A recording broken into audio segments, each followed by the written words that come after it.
Welcome to this, the third episode in The Rural Condition. I'm Niall Maxwell from Rural Office for Architecture, and this is a series produced for the Architecture Foundation talking about really the poetics and pleasures and pragmatism of working in the rural condition, whether that be as a practice based in a rural location or with work predominantly produced in that area. I'm going to share my screen so that we can have a look at some work about tonight. And if everyone could just check that they can see that. Just a nod or a wave would be great. Yep. Thank you. So tonight's rural condition is talking to two practitioners, which is really a follow-on from the last couple of weeks. Last week, of course, we were talking to interlopers. The first was Ryan Kennahan, based in Dublin, but obviously from Chicago. And he was joined by Jaume from Tedder Architects, the former speaker for the Architecture Foundation at the Barbican. And they were discussing the work that they were producing as really observers in foreign lands. Ryan very much making his home in Dublin and Ireland, and producing a really beautiful body of work. Jaume, on the other hand, predominantly working in Mallorca and obviously then producing this sensational school in Switzerland, which he talked so beautifully about. And of course, the week before, we were joined by Mary Arnold Foster from Scotland and Jonathan Hendry. Mary, talking really about this immersive experience of hers as she spent much of her time on site, doing what she really loves, which is enjoying the landscape and being physically engaged with the process of making architecture. And Jonathan, ploughing his own furrow, as he described, this sort of passionate, obsessive, producing again a beautiful body of work in the east of England. So this series is really about sort of finding ways of connecting between different practices which share maybe or have a similar empathy to the way in which they approach the landscape and the way in which their buildings sit and inhabit those landscapes. So it's going to be great next time in a fortnight to be speaking to Kate Darby and David Connor, alongside Hugh Strange, who will all be talking about the way in which we wrestle the new into the old, with a couple of projects as our starting point. And then beyond that, we'll move into Europe and to Sweden and to Germany, and who knows where after that. We'll see how we go. But tonight is all about a conversation between Ireland and England, and to be more precise, between Steve Larkin in Dublin and Graham Bizley in Somerset, bridging the Irish Sea, with me in the middle somewhere in Wales. Graham is probably best known for his own house, a passive house that he built a few years ago in Somerset, a really beautiful building actually. But for many of you, you may recognise his very first built work, which is his own home in Stoke Newington in London, built around the same time that I was making my own humble abode in East London, but really a very precocious piece of architecture for a very young architect.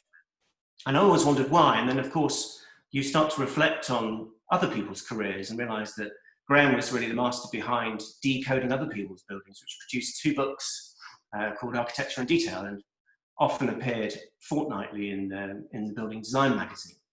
So he started to build from a very young age a real knowledge of how buildings work together and how other people interpreted the detailing required for their architecture.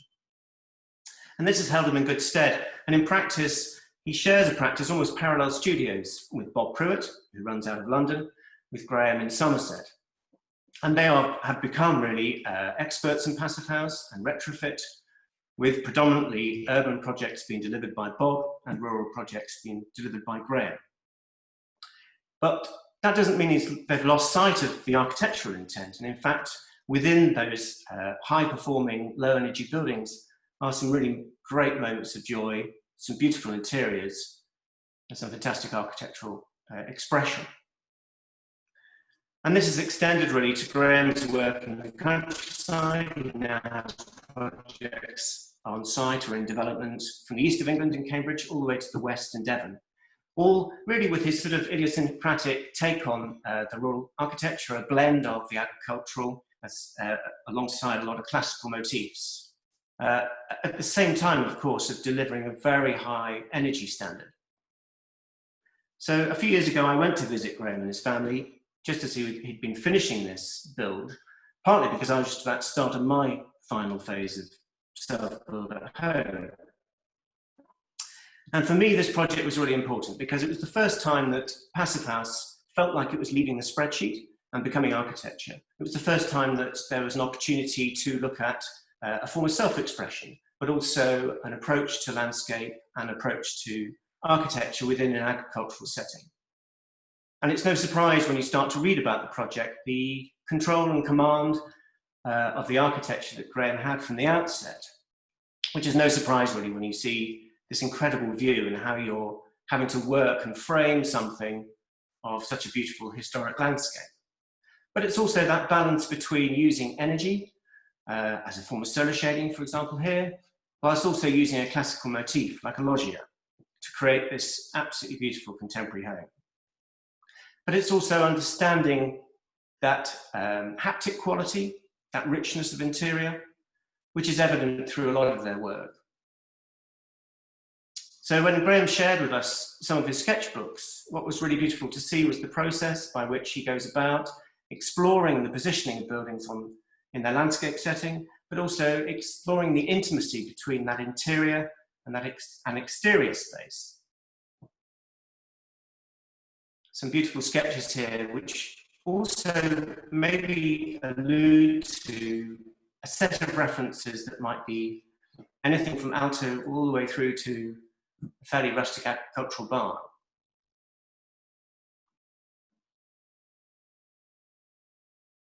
But also, Graham is documenting what he does, and he's documenting his field of reference. And this excites me because he runs a journal on his website, and he obviously documents things on social media, where he explores both the built environment in the region in which he works, but also understands historically and tectonically how buildings are put together from an historic position, whether that's something traditional or contemporary, like at the time a concrete frame barn, or something that just snapped on holiday in France, just expressing a totally different way of cladding a building and the reasons for it. So our other guest tonight is obviously Steve from Dublin. Steve is probably the lesser known of the three practices that built the New Horizons Pavilion as part of the London Design Festival in 2015, alongside Taka and Clancy Moore.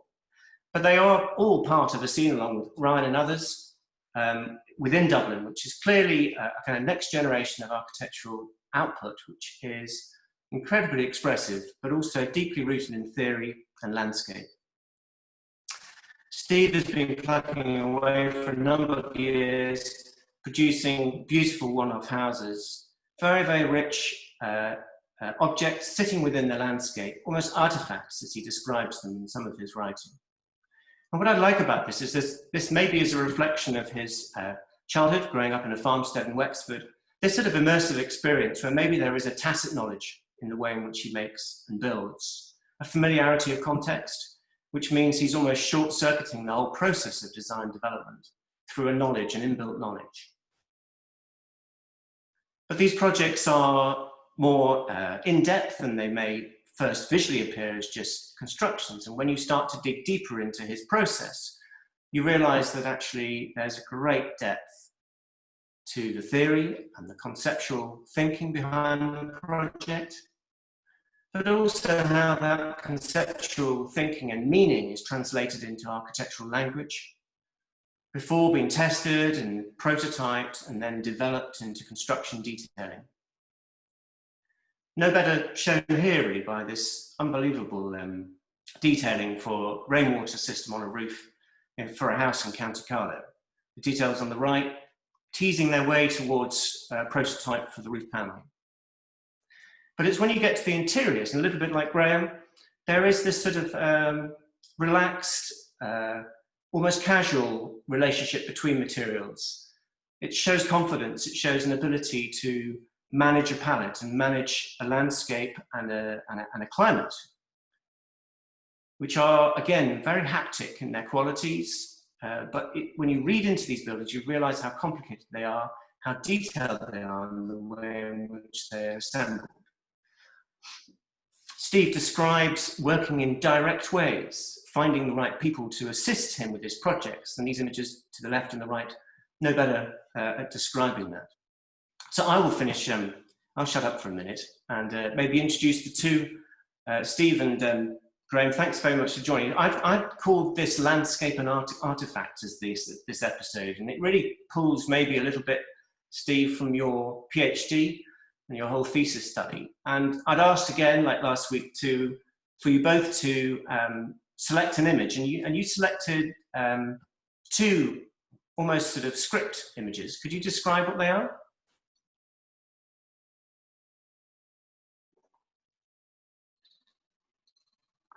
Could you turn your mic on, Steve? Can you turn your mic on? Yes, can you hear me now? That's great, yeah. Start again, please. Thanks very much, Niall. So this drawing is a drawing that I did. So I guess the first thing to say is I'm a fiddle player. I play traditional music on the fiddle, and I've been doing that for probably nearly 30 years. And I guess my practice in architecture kind of comes out of that practice in music as well. They're both two sides of the same coin in many ways. So this is a drawing that I did while I was doing a PhD to try and visualize certain compositional and improvisatory processes in traditional Irish music that was very hard to explain otherwise. And I found them very, very useful to, I suppose, talk a little bit about where my interest lies in architecture and in music. And I guess that's around two kind of themes. One is the idea of composition, form, and then the other is about improvisation.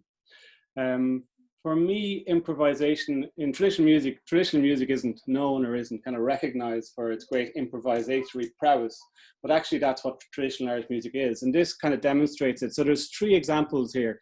The first example is a tune, two phrases of a tune mapped out in a kind of a grid. And so you can see the top two phrases played by Mary Ellen Curtin just describes the tune very simply as this kind of melodic shape, two melodic shapes and two phrases. And then we see the same two phrases played by three different musicians. The first person is Dennis Murphy, that's on the second line down, and you can see the development of the top tune in his playing of it. In the third line down, you can see the same tune again played by Martin Hayes, and again you can see his improvisation or development of the same two phrases. And then the third phrase down is Tommy Peoples playing the same tune, and again you can see, I suppose, the richness and the change in that music. And I guess it's by way of an illustration in that these three musicians learned their music in particular parts of the country. Dennis Murphy came from Slieve Lucre, which is north or southeast Kerry on the Cork-Kerry border. Martin Hayes comes from Clare, and Tommy Peoples comes from Donegal.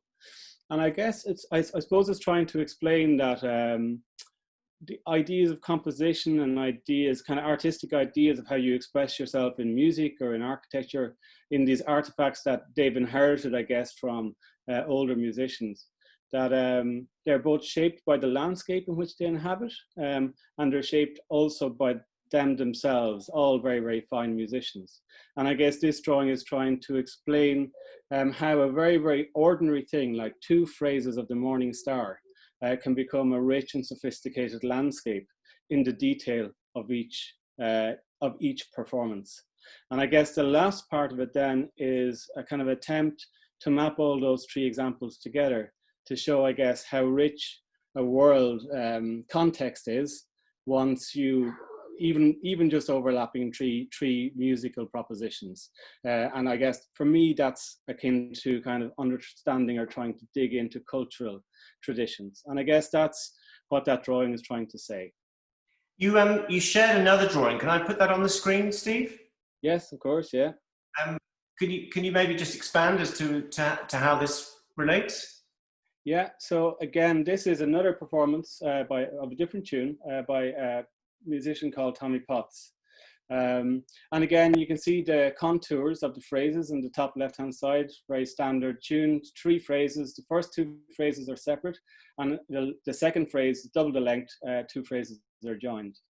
And again, I think this is underlying the importance of detail and improvisation. So traditional music is slightly different in that the improvisation occurs in the detail rather than in the kind of major structures of the tune. Jazz would take the major structures, the chord progressions, whereas in traditional music, the improvisation occurs in the detail.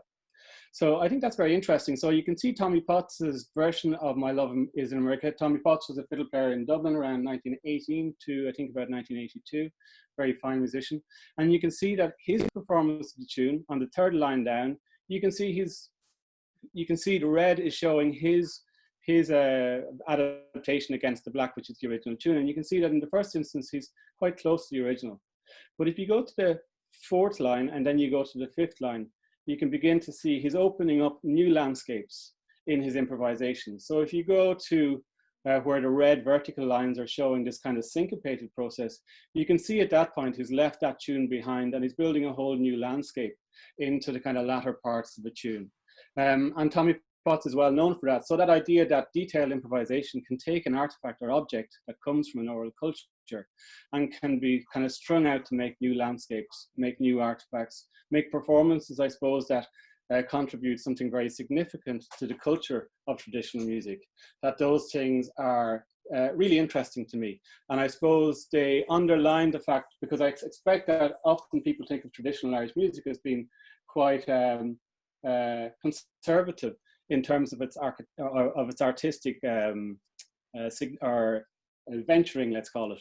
And you can really see that if you look into the detail of it really is building landscapes. It's building very, very significant landscapes. One other thing that might be worth noting in that, and I think it comes back to my architecture, is that in a way there's two elements at play here. There's the phrases themselves, which are in the top left-hand side, and they might be considered as kind of phrases or objects within the tune. And then there's the relationships between them. And that might be understood as the syntax between the two. And the nice thing about Tommy Potts's version is that actually, for the most part, he's developing his improvisations out of the syntax, the relationships between the objects that he plays in the tune.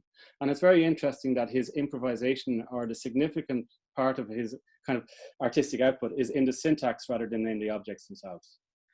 Lovely. I love it. I love that idea of the kind of almost the space between,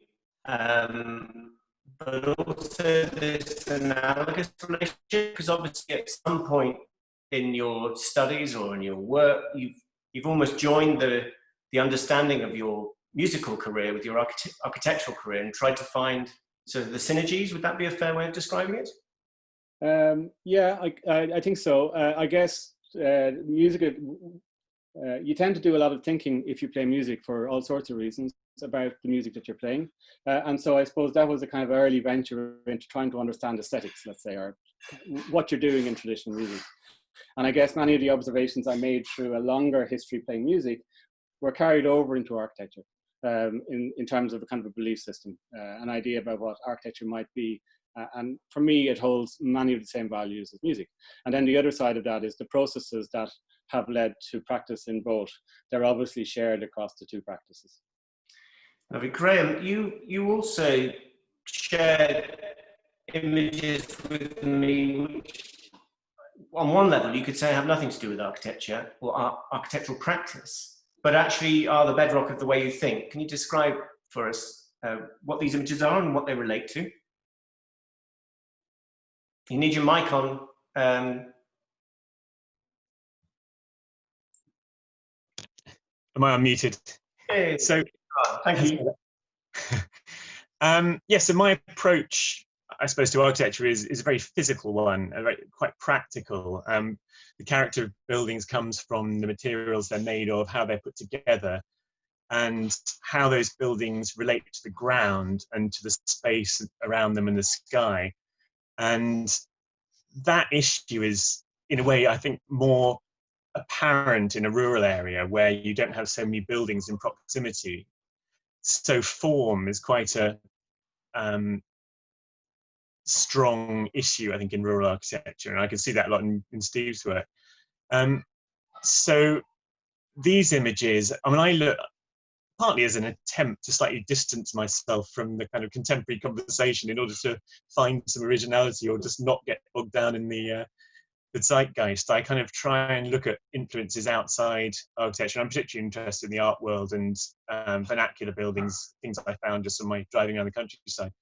So these images, the two on the left are by an artist called Reg Butler, who in the 1950s was doing these very architectural works. He actually studied architecture in the 1930s at the AA, and he made these two very different pieces. The one on the left was a monument to an unknown political prisoner in 1957, and there were plans to erect it in Berlin. It was going to be 100 meters high, but it didn't happen.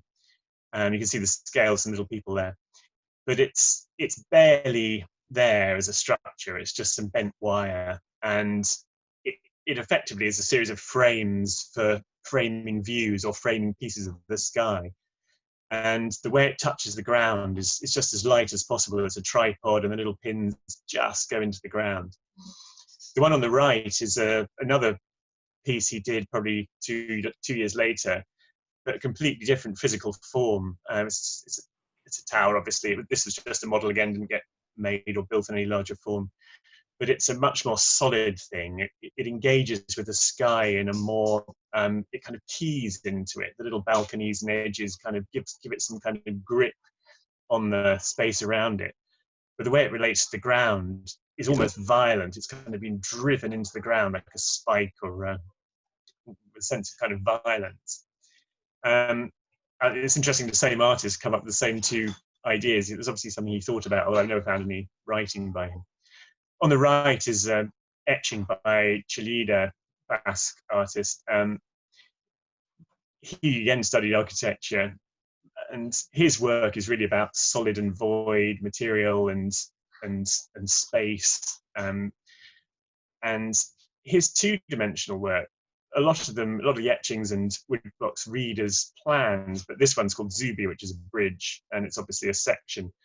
I love how the bridge is kind of rooted in the rock on either side, but it has these holes in it. So it not only is bound into the physical ground, but you see it deliberately cut through and see space and sky beyond. So yeah, so that's sort of, I see that physical connection with the earth and the sky as something psychologically comforting, I suppose. It's something that relates to a desire I think people have for a connection to the place and to the physical world around them. Thanks, Graham. I'm going to ask Steve, I'm going to stop sharing my screen for a minute because we've got other images that we may use later on, but we'll just come back to talking normally. Can everybody see me? Is that okay? Yep. Good. Steve, can we pick up on that? Because you write very much about the value of the architecture that you make within the landscape setting. I want to pick up on this in the sense of, I suppose, in the built environment and planning systems, in mechanisms of taste within rural communities, the object becomes quite a divisive way of thinking about the landscape, whereas you are fairly interested in the spatial relationship that the building actually provides within the rural setting. Could you expand on that for us? Yeah. So I think there's a couple of, I suppose, different points of view that I have on that.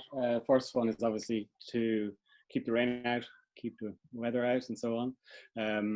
And how that might contribute, the kind of character of that might contribute to the interior space of the house. There's also kind of a reading of the landscape itself, its topography, all those types of things. I'm trying to balance the interior on the edge of that landscape or at the heart of that landscape, so it has a relationship back out to the larger landscape. And those things are very important, the ideas of like normal things about view and all of that stuff. So that's one side. So we really want to try and get that right, and we spend a lot of time trying to get that right. But I guess the other side of it is that because we think of the house as being a load of different parts all working together in a kind of a balanced type thing, that for me the interior also has to kind of communicate that. So it's the interior is a kind of it brings all of the architectural ideas together in that interior, if that makes any sense. So, and because landscape is very much a part of that. So when we think about the architecture of the house, we're not thinking about the architecture of the house horizontally in terms of a relationship between all the elements of the house. We think very much about it vertically. So it's operating across scales rather than horizontally. So we're working from the 1:5,000, 10,000, all the way down to 1:5. And we'd like the interiors in a way to communicate all those things together, or trying to capture all those scale differentials together in the interior of it. So I hope that answers your question. It does, and I think it maybe leads nicely on to you, Graham, in the sense of that starting point that we talk about, when you're actually approaching your first kind of mark or your first sketch for a site. How are you leaning on the kind of references that you gave to sort of inform your process? I think those sort of references are subconscious. They're just there in the kind of lining of your mind, and like there are probably hundreds of pictures you collect over the years, aren't there, which we all have. I start in quite a practical way on site. I look at the site, I suppose. It's just looking for clues, because one of our mantras in our office is that design is as much about seeing what's already there as in creating something new. So you're always trying to find clues in the topography, in bits of walls or views, so it's very much an examination of site, I think, as a starting point. And then, well, I suppose we get quite practical quite quickly, sketching out layouts. And the thing with a house, almost all our work is residential, mainly new houses out in the country, mainly refurb in the city. There are very practical concerns. They want 3 bedrooms and they want 2 bathrooms and that sort of stuff. And you can very quickly become sort of bogged down in that. And the kind of any sort of stronger architectural ideas can kind of disappear if you're not careful. So I think I start doing some layouts, but then kind of zooming out again all the time, trying to get back and doing sketches of the thing from the outside in the landscape, making physical models. We make a lot of kind of 1 to 200 physical models.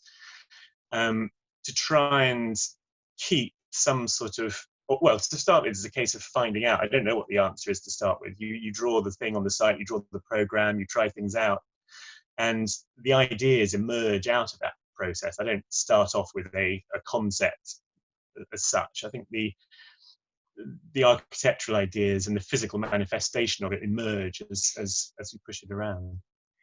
Steve talked about these regional variations in the music that he was analysing. How does it work for you? Because obviously you're working right the way across the country, and if you're in Cambridge, the kind of response, even geologically, any climatic changes is totally different from where you are in Somerset or in Devon. How does that process inform your work? Well, in some ways, it's not so different. I mean, I think if you're out on the bluffs of a cliff in West Wales, or if you're in a really physical site, it can be quite different. But really, between Somerset and Cambridge, okay, it might rain a bit more, but it's not so different. I mean, personally, I'm slightly sceptical about regionalism in this scale. At one time, if we look at old vernacular buildings, people used the local stone, people learned from their fathers, and people in the village built the houses, and there was the kind of reason that variety happened. But Travis Perkins and mass media are kind of ironing out those differences all the time. So I think it comes back to the site. You just have to really look carefully at the site and the specifics of what you find there. I mean, my references are very wide. I mean, it's international. There's a couple of posts in my journal about precedents, if anyone's interested. But it's there are as much international things or old things, new things. It's a kind of, you're constantly making a synthesis, I think, of all these different influences. Steve, if I can ask the question of you then, because obviously you've done a lot of this research from a musical perspective, and obviously you're not working in just one county in Ireland, you're sort of spread across. How does the whole process work for you in terms of the influences or what you're drawing on? You talked earlier about scale and this amazing sort of detail of scale to this macro scale, but what actually about being on the ground? Yeah, I think like Graham, it's really very much about a kind of interrogation of context. And I think when we go to each site, it really is our kind of starting point is context. Sorry, excuse me. So in many ways, like Graham, we try and read the site as much as we can. We look for other elements of the site, things that might be ordinary there, things that might have developed out of a kind of the cultural kind of traditions of the area and so on. But we don't slavishly stick to them. They're part of the conversation. And then we can operate across, as Graham has outlined as well, we operate across all of our influences in a way. I know a musician once said, I can't remember who it was, I think it might have been Martin Hayes, who said, you can't unhear things. So again, you can't be kind of bracketed in context by, you have to operate as a person in the place in which you work. The reading of the things that we find there is really about your delight in them, rather than trying to stick with them, to copy them in a way. So they become an influence, to become a conversation with the place. But you have to operate widely and freely, I think. And I think we hope we try and do that in our work. So like this image here, for example, it's looking at the kind of ordinariness of a gate and a post and some nice dry stone walling, which is made of a local stone, laid in a particular way in that place. And then on the other hand, you're trying to look at all those objects across the larger scale, which is the idea that a valley of agriculture would exist between two mountains, and that you would be trying to position the house within that kind of larger scale. So I guess that's our view on how we manage in new places, that there's generally a pretty long early stage design process where we make drawings like those on the left hand side to just try and learn about the place, and there's a long period of trying to learn about the place, I guess. I know it's quite interesting to see your sorry. No, I thought it was interesting your musical images, and there's obviously still some sort of, I don't know if it's regional or whether it's just personal to the musicians, but you were identifying it as from different parts of Ireland. That's still kind of alive there, because architecture is so weighted down with the practicalities of building and the mass-produced building materials, whereas I think we're drawn to, say, art or music because it can float above those things, and it can literally just be someone and their fiddle. Yeah, it's interesting. Those earlier examples, it's worth saying as well that all those are very fine musicians who operate with very distinctive styles within the regional styles. So regional styles can really only be a kind of a general bracket, or it points towards tendencies that might be in the music. But each of those musicians are great players in their own right and have developed traditional Irish music in the same way as people might imagine John Coltrane or somebody like that developed jazz music. So it's interesting to see how those two tendencies, the tendencies to work in a context and the tendency to do very, very forward-thinking art, can coexist. I think the tension there, though, Graham, that you're citing is what Frampton calls the art envy. This problem we all have as architects, where we are all creatives, but actually it takes such a bloody long time to build anything that sometimes the joy is sort of sucked out of you by the time you finally sign the certificate. Steve, you talk about this actually when we discussed this last week about working in direct ways, and I misunderstood what you meant. Could you maybe expand on the way the process starts quite early, not just the conceptual mapping and the language of design development, but actually finding people who can help you deliver the buildings wherever you're based? Yeah.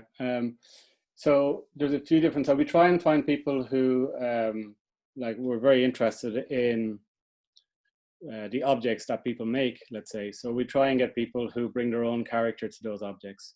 Generally, we're looking for people who have craft and skill and talent, because we believe in the artifact itself. And often you can't design that stuff. On the other hand, so we look for craft people in the areas that we build. If we can find those early on in the design stages, they're definitely involved in the conversation, because there's a huge amount to be learned. And we like to involve them as soon as possible. And when it comes to the site, or to the construction stages, then we're on site quite a lot. And we enjoy that process. We enjoy the kind of discovery of that process, seeing things being made and seeing things being made well. and we take great joy in that. I guess it comes back to a kind of belief in the artifact that traditional Irish music is an oral cultural tradition. So it's not written down. So you learn traditional music by learning tunes, and you learn those tunes as kind of complete performances. And rather than trying to learn those things theoretically, we place great value in the actual full artifact, and that's something you can return to again and again and again and find new things in it each and every time. So that's why it's so important to us, I guess, to build in direct ways with people, because we think that people who make things bring the same kind of character or quality to the work. How does that work for you, Graham? Because obviously you're building to low energy standard, and you're trying to obviously work across different regions, and therefore you're never going to be carrying the same team with you in that sense. How does that, again, it's another form of tension, isn't it, between delivering contemporary standards, but also trying to find the right response, the appropriate response to the context inside?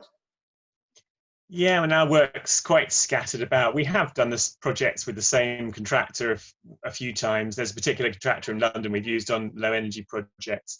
But yes, Cambridge, Somerset, Devon, they're going to be different contractors. So it's a bit of a steep learning curve each time. With the low energy construction, there's just not many people who have the knowledge or the kind of determination, I suppose, that it takes to do it. So those contractors are quite special people probably anyway. If they've actually got that experience, they've learned it through their own effort and determination. So yeah, there aren't many of them about. It's hard to put together a tender list of 4 or 5 people who might be able to do one of those jobs. But I think one of my aims of the practice is to try and find a kind of low energy or low carbon architecture. What does it actually mean what might those things mean for the way we design? And there are some obvious things like thick walls, lots of insulation, you end up with some quite chunky windows. But beyond that, how can we use that? What is a contemporary architecture around those issues? That's something we've explored. Steve, you obviously talk very differently, I suppose, from Graham in the way in which you're approaching your architecture. I'm wondering about the kind of conversation with clients and how you arrive with a client in the first place, because obviously it's a long journey. But you're describing something that is almost like a private language when you sort of document the beginning parts of a project. How do you communicate, and how do you carry that client all the way through when, in fact, even when you examine your buildings are incredibly tactile, quite complicated to construct, and they need a huge amount of your time, I would have thought, or whoever you work with, to ensure that those standards are met. Can you describe maybe the process in practice? So I guess when we start off a project, there's a long work in Dublin as well. But if there's clients interested in our work in landscape, they'll come to us to be a conversation about what that might be. Often we'll invite the clients to visit some of the other work so that they can go and have a look at the types of spaces we make and the way that buildings are positioned in landscape. And that's a very straightforward kind of process of, if they like it, they'll go with us. If they don't, they may not. We don't usually get into, like, we talk a little bit, I guess, about how where our kind of architectural belief systems are. We kind of outline that fairly broadly, but we don't go into it in great detail. And then as the development process goes forward, I mean, we do a huge amount of work on a project. It's probably not realistic to, in terms of a financial model, to spend the amount of time that we do on a project. But we do a lot of work on the early stages of the project. Like in the outline design stages, we'd often disagree with the client about the site position. We'd often look at the whole landscape, which it might be a family site, for example, and so they might have a farm which is 60 acres, and so we'll often walk the land and so on and try and identify where the site should be. And then as we move into the next stages, the design stages, the kind of scheme design stages of planning, there's a very, very kind of long design gestation of kind of reiterative perspective. And then when we get to planning, that kind of locks things down. And then into the tender and construction stages, I mean, we try and do a very, very comprehensive tender package, because generally we like most of that stuff worked out, and we like to be able to really, really get stuck into the detailed design, as you saw earlier, that kind of reiterative detailed design on particular elements within the build, so that the elements are kind of named. A building might be about maybe only 8 or 9 things that group together, and that those things are very clearly detailed. And then into construction stages, we're on site a lot as well. So it's just a lot of time, basically. A lot of time it's difficult to kind of remunerate, I'm sure, within a fee.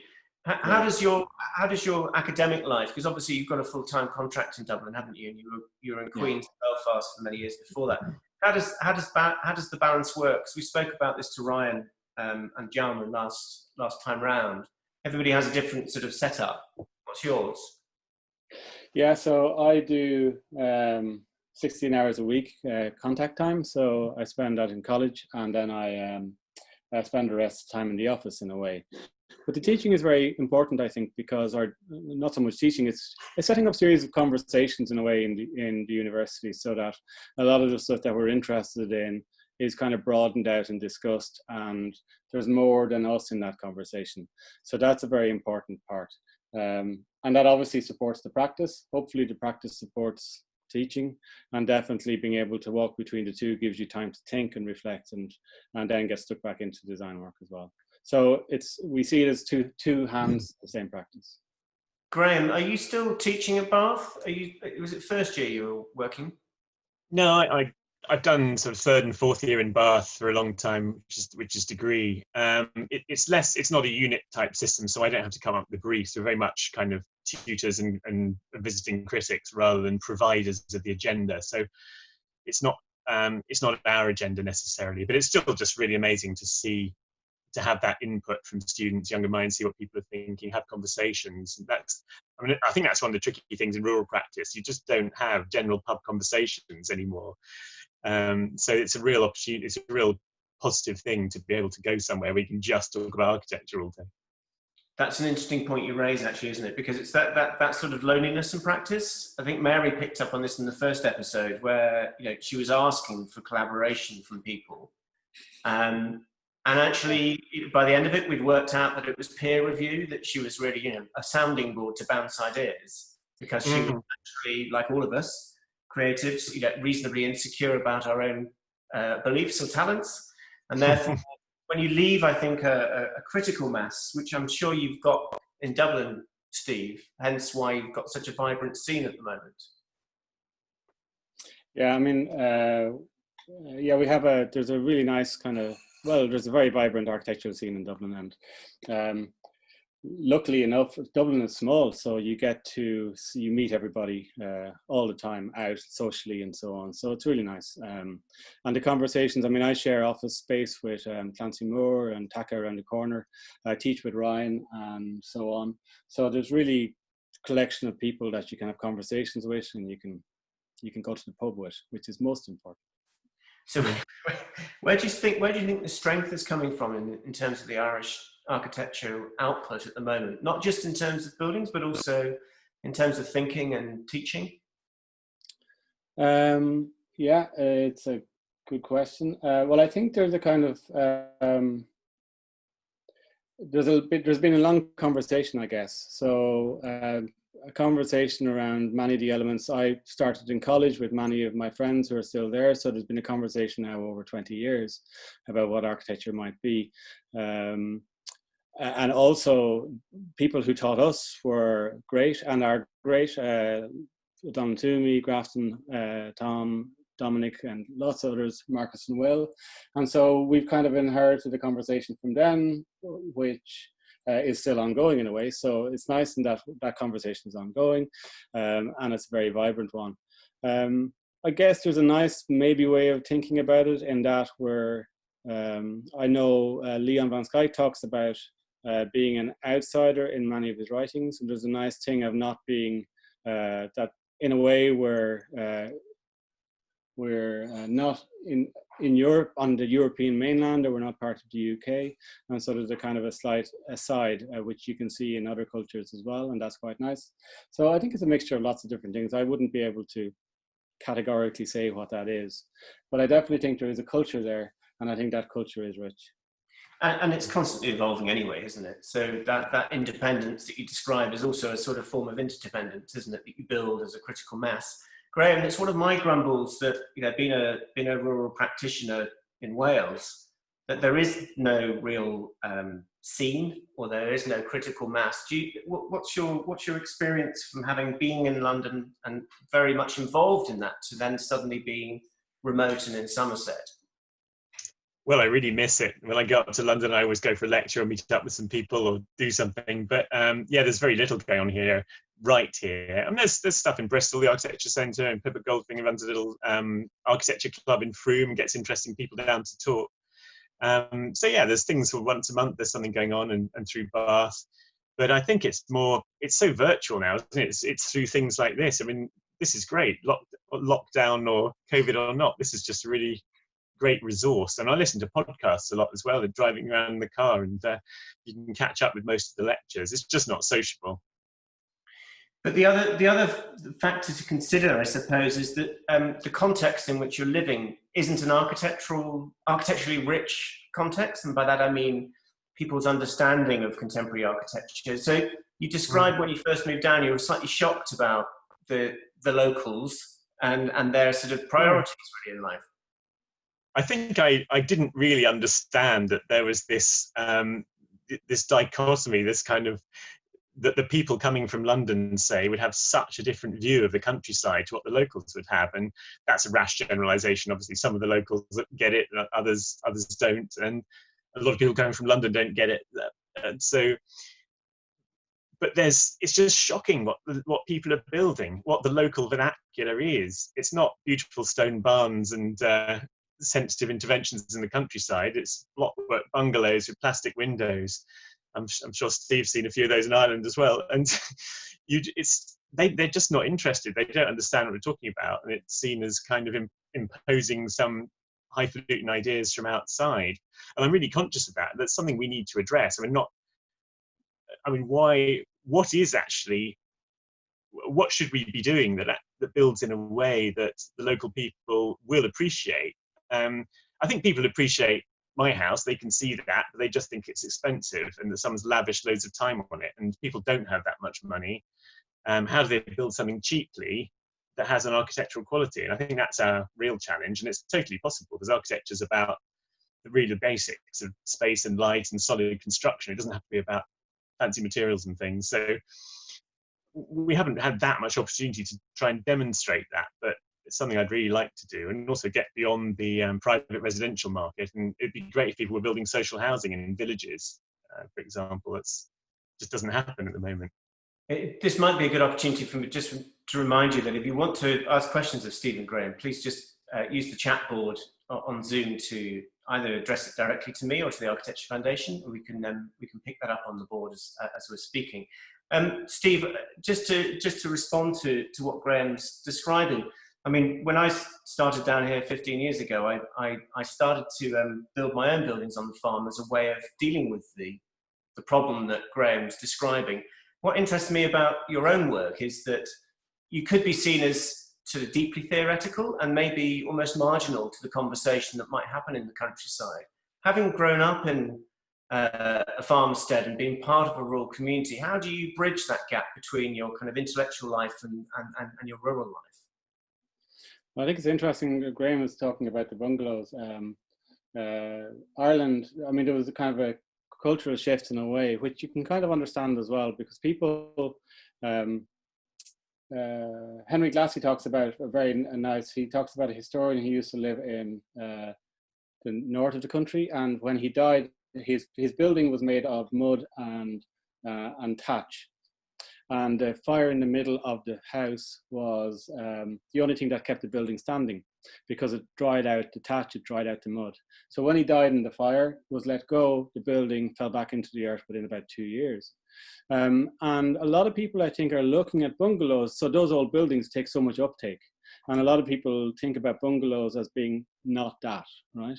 And I think that's completely understandable in a way. So on one hand, you're thinking about people who are thinking about building in those ways. The other thing is bungalows cheap, of course. So if you can make your project competitive in terms of cost, there's an advantage there.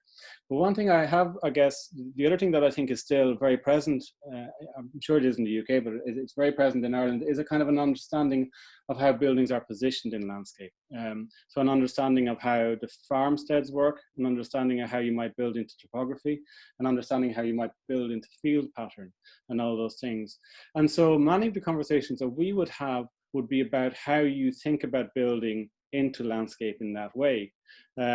How you understand how you make spaces, like very simply, how you make kind of haggard spaces or yard spaces, how you position yourself on the end of a lane, or how you position yourself on the edge of a road, and those kinds of conversations. And once that kind of more general strategy is talked about and discussed, people tend to have they tend to remember very nice nice traditions that were in places. And so there's a huge amount of knowledge there, I think. I did a building with Donaghy and Diamond a number of years ago, where we made a building in Donegal, and we were trying to figure out why there were so many bungalows peppered around Donegal. But actually, it's because that when we used to travel around Donegal, we would travel along the roads, and it was very interesting because actually all of the lengths, the roads kind of clipped through Donegal, and everybody used to get a little bit of road, on a long skinny side to get a little bit of road, and then they get a long piece of relatively good land, and then often that land would fall down to the seashore to be a little piece of boggy land, and then they also get a bit of the shore. And of course, as you travel through Donegal, then all you're really seeing is the houses and all these bungalows, but actually there's a different intelligence there that meant that wasn't a significant thing. And of course they have every right to build their buildings along the road, and so there's a kind of a way of thinking about landscape, about placement. And I guess that's why then the only thing we have to really manage then is just about building culture, which is, well, maybe instead of doing a bungalow, you might just do it this way. You might have timber windows, you might do that. It's not going to be that much more expensive. We can generally outline what the kind of increase in costs are, and people generally come along with that. So do you think that the process of commissioning, or the process of enlightenment, I use that word very carefully, is that something that you are doing as part of your communication with, whether it be a community or a client, or is that something that policy allows you to do within the framework that's there for planning and construction?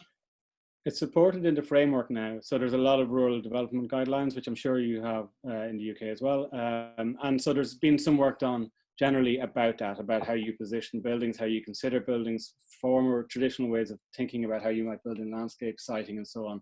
So that's all very helpful, because that has brought a little bit of a culture shift around. Then, as well as that, like, we will look at just building strategies in any site or any place that we're thinking of building. We'll often drive around with the clients. We'll talk about how maybe traditional patterns of building were, why they might have been like that.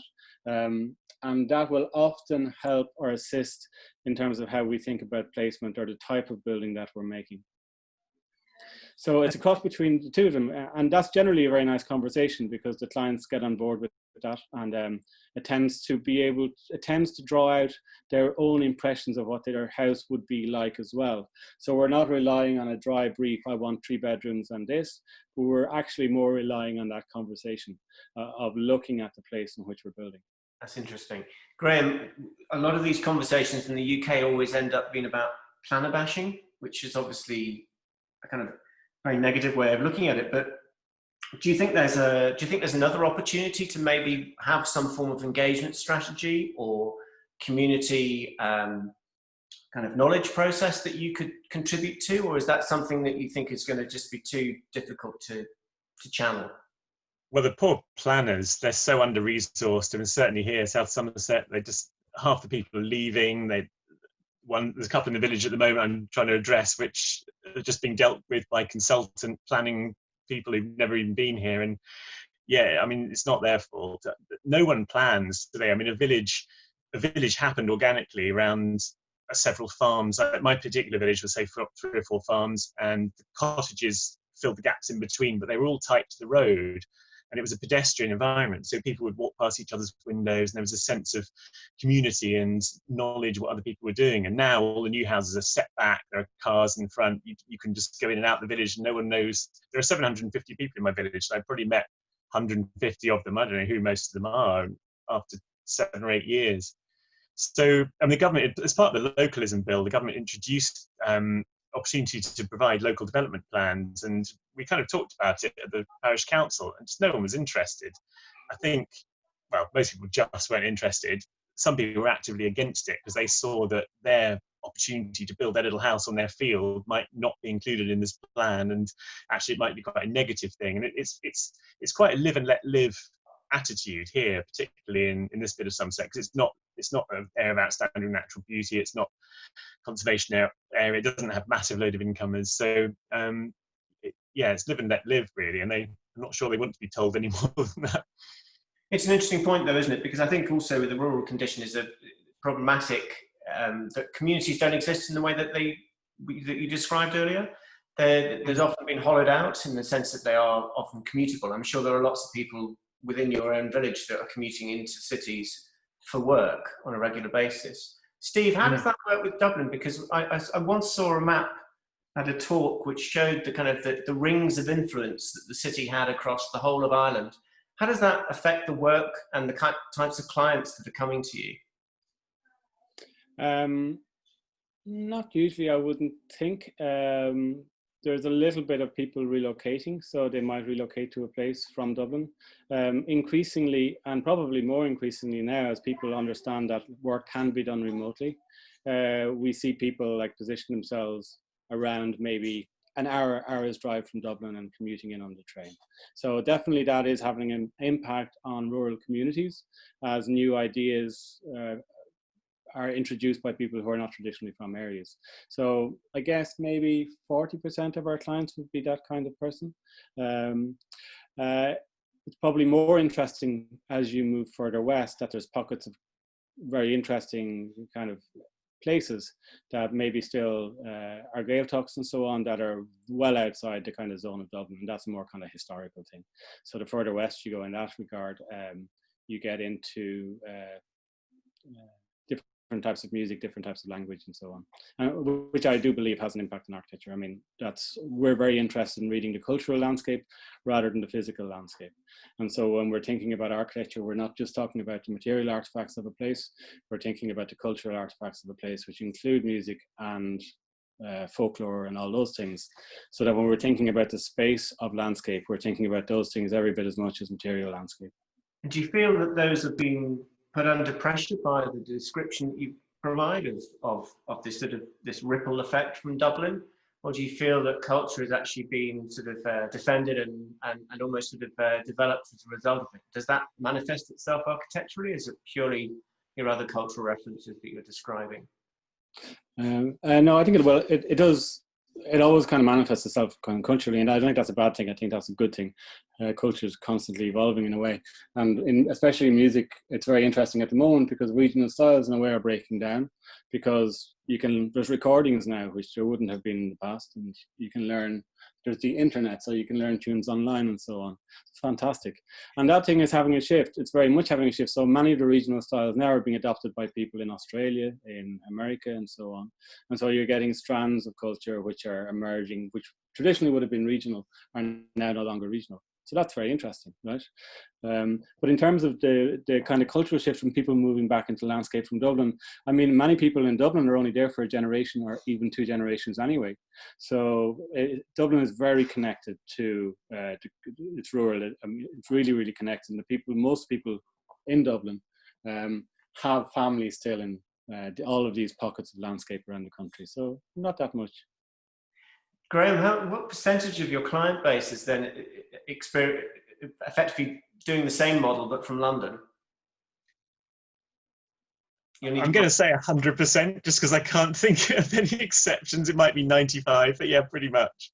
There's probably the market you're in for a start, that you're obviously attracting that type of client. Yeah. It's also, unfortunately, that they're the ones with the capital because they're selling up from London where they've got an inflated value. Yes, I mean, I'm thinking of a few now, but maybe it's 80%. And I do get a lot of phone calls from people locally, but one of the things with having a more mature practice, I suppose, is you just have to say no if you can't afford to do it. And at one time I said yes to everything, and now I'm quite picky about what we take on, and we say no to quite a lot of things. And if the fees aren't there, I just don't do it, because I spent 10 years being skint and living in London, and determined not to do the same again. So unfortunately, there was quite a money divide between the locals and people coming in. How large is the practice now? Because obviously Bob's got a studio in London. How does it work between the two of you? Well, we're 4 in London, and we're about to be 4 here. Some people part-time, doing a few days, 4 days a week, 1 full-time. So it's much harder to find good people around here, and I think it's a positive thing that we can be more flexible about how people work and their relationship to the office. And obviously we're all having to experiment with that at the moment. But Bob and I meet up every month or so. We review projects together. We do kind of brainstorming. We bring a couple of projects and spend an afternoon and sit down. But apart from that, we're pretty much separate offices in the day-to-day management. But we definitely use each other as sounding boards and develop ideas. And we were students together. We met when we were 19, and helped each other through university and stuff. So we've just had a conversation that's been going on for 30 years. So it's just an amazingly valuable thing, which, well, it's irreplaceable, and it's the core of our practice, definitely, even though we're in separate places. Steve, how does it work for you? Obviously, you described you've got your contact time for your teaching, but then obviously you've got time in the office. Do you work with anybody else, or are you relying on your peer review group to bounce the ideas off that you as you develop projects? We oscillate between 2 and 3 in the office at the moment, myself and Deepika, and then we're often 3 people if we're busy. So we're very small. And so a lot of the kind of projects, we don't take on a huge amount of work. We have usually about 4 to 6 projects on at any one point, and they tend to work. We tend to work through them quite slowly. Sometimes quicker than others. So that's really how it works. There's a little bit of peer review, but actually not that much. I mean, there's models and drawings hanging around the office, and people pass by them and so on, and there's a conversation in the office. They throw them at you if they're awful. They'll throw them at you if they're good. So it's quite a robust peer review system that we have going. And a healthy rivalry to go with it, I'm sure. Yeah, well, perhaps, maybe a little, but not that much, I don't think. That sounds healthy. Yeah. Unfortunately, we're out of time again. An hour disappears, doesn't it? But thank you so much, Steve, for joining us from Dublin, and Graham, obviously, for joining us from your rather chaotic studio in your house. I was pointing out it's my wife's interior design studio. My office is immaculate. Thanks very much. It's been a great conversation. Again, would have been nice to carry it on down the pub, but for another time.